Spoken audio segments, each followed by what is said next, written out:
A royal insider's view into the complex dynamics within the British royal family has emerged, thanks to an updated biography by acclaimed royal writer Robert Hardman. His recent work, Charles III, New King, New Court, The Inside Story, serialized by the Mail, offers fascinating revelations about the Queen's last-year intentions for key royal residences and members.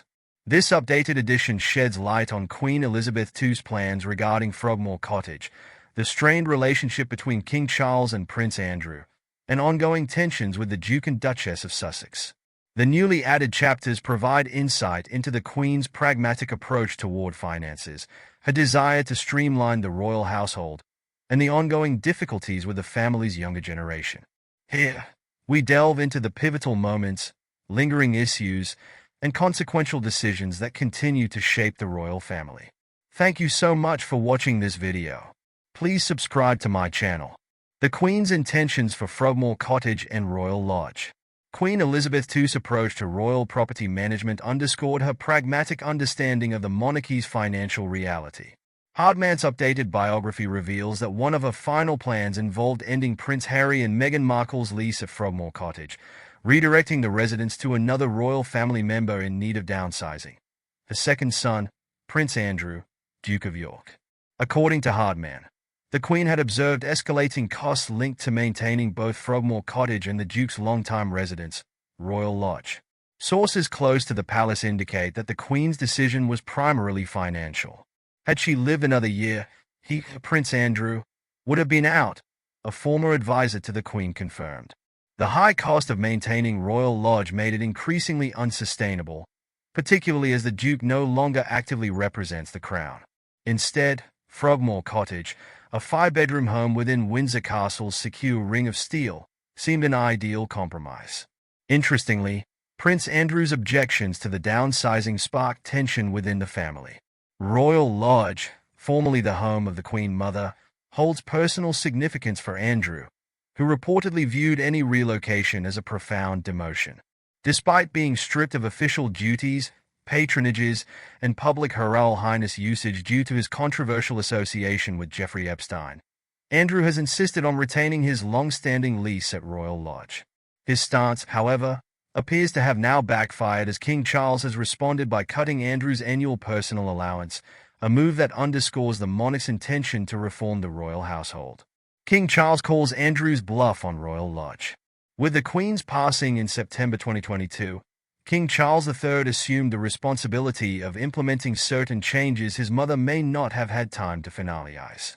The King's recent directive, effectively ending Andrew's £1 million annual allowance, appears to have been a calculated move to ensure Andrew considers a more financially sustainable lifestyle. Known for his no-nonsense approach, Charles reportedly made the decision alongside his keeper of the Privy Purse, the monarchy's financial overseer, to halt funds traditionally allocated to the Duke of York, including for his private security. A senior royal insider remarked, "The Duke is no longer a financial burden on the King." Although Prince Andrew has repeatedly claimed he can independently fund his lifestyle, Charles' stance suggests he will observe closely. For Andrew, retaining Royal Lodge entails significant upkeep alongside protecting historical artifacts from the royal collection. However, his financial independence remains uncertain. Reports indicate he has sought income through connections in international trade, yet sources suggest the King remains skeptical. Andrew's stubborn refusal to relocate has also reportedly soured relationships within the royal family.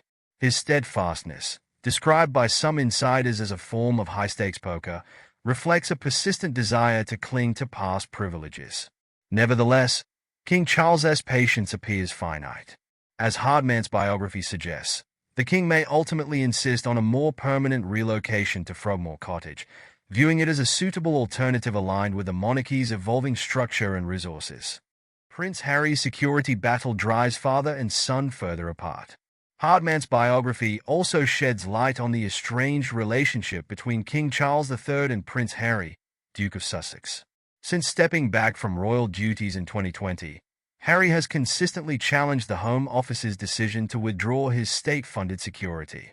The matter escalated to legal action, with Harry asserting that his personal safety, and that of his family, requires the continuation of round-the-clock protection during UK visits. This legal dispute has introduced a wedge between the king and his son. Insiders claim that King Charles fears reconciliation efforts may pull him into legal jeopardy, further complicating the relationship. Although Charles has expressed a willingness to repair the familial bond, his hesitancy regarding the security issue remains a significant barrier. When Harry returned to the UK in May, he reportedly declined an offer to stay at Buckingham Palace, opting for a hotel instead. According to palace staff, security concerns were cited as the reason, despite the palace being one of the most secure locations in the UK. These security concerns, and Harry's legal pursuit, reflect deeper grievances. The Sussexes have previously voiced concerns about perceived neglect, with Meghan once remarking that royal support was withheld during challenging periods. However, the palace maintains a different narrative, claiming extensive support was offered to Meghan, only for her to reject it. Hardman's biography challenges Meghan's account, suggesting a complex situation where royal protocol and personal expectations clashed. Meghan Markle, supported or sidelined. Since joining the royal family, Meghan Markle has faced considerable public scrutiny.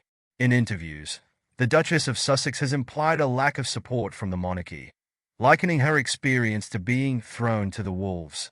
Yet Hardman's biography, drawing from palace insiders, offers a counter-perspective. Sources assert that the Queen and senior members of the royal household provided resources and guidance to ease Meghan's transition. This support reportedly included aides and advisors well-versed in royal expectations, cultural nuances, and media relations. Hardman's text suggests that Meghan's struggle within the royal institution was partly self-imposed. A senior palace aide commented, "Far from throwing the Duchess to the wolves, we did everything possible to help her. She was the one who declined the help."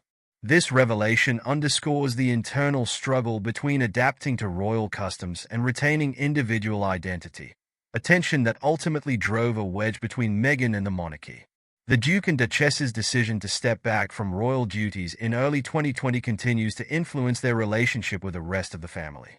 While the king reportedly seeks a path toward reconciliation, the couple's critiques of royal life, particularly in media interviews, have made trust elusive. Hardman notes that the Sussexes' ongoing public commentary has complicated efforts at a private reconciliation, adding layers to a strained family dynamic. Robert Hardman's latest biography offers an intricate look into the royal family's inner workings, bringing forward previously hidden intentions, tensions, and misgivings. Queen Elizabeth II's plan to repurpose Frogmore Cottage, removing the Sussexes and relocating Prince Andrew, reflects a vision of a leaner, more financially responsible monarchy. Her decision, however, sparked resistance from Andrew, revealing his reluctance to relinquish privileges despite his diminished role. Meanwhile, King Charles's approach toward the Duke of York underscores his pragmatic leadership style, holding family members accountable to the same standards as others. On the other side of the Atlantic, Prince Harry and Meghan's battles with the institution continue to cast shadows over familial bonds. Harry's legal dispute over security highlights a deeper issue of trust and protection, while Meghan's allegations of mistreatment reveal a clash of perspectives. Hardman's work brings to light the enduring complexities within the royal household, where tradition meets personal conviction. Ultimately, Charles III, new king, new court. The Inside Story offers readers a thought-provoking glimpse into the modern monarchy, grappling with change while bound by legacy. The new revelations illustrate the Queen's foresight, King Charles's firm hand, and the younger generation's ongoing challenges as they navigate an evolving royal landscape. Whether this marks a chapter of resolution or continued discord remains to be seen. But one thing is certain. The royal family is in a state of transformation, with each decision leaving an indelible impact on its future.